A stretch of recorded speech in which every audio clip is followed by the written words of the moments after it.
जैसा कि अलप्रिया ने आप सभी को बहुत सारी चीज़ इस क्लास के बारे में बताई हैं और बहुत सारे चेंजेस बताए हैं जिन्हें आपको अपने लाइफ में चेंज करना चाहिए। बहुत सारी आदतें होती हैं हमारे अंदर।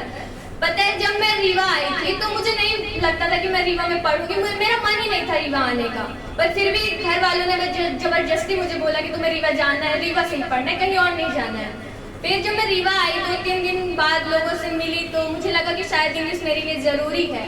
तो अचानक मैं जब यहाँ पहुँची तो मुझे एक पर्सन मिले, उनसे मैंने पूछा कि इंग्लिश कोचिंग कहाँ है। उन्होंने मुझे डायरेक्ट वो मुझे लेके ही आ गए यहाँ।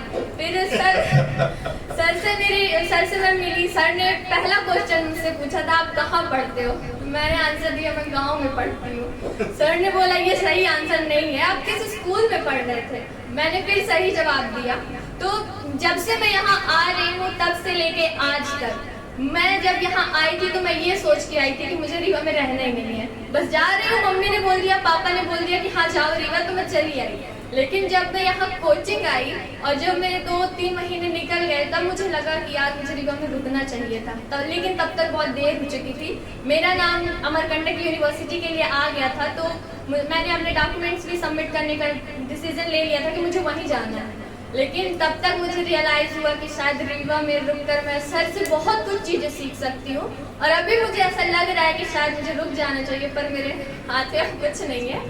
तो और मैं सोचती हूँ कि अब मैं जब वहाँ चली जाऊँगी तो मैं बहुत सारी ऐसी चीज़ें हैं जो मिस कर दूँगी।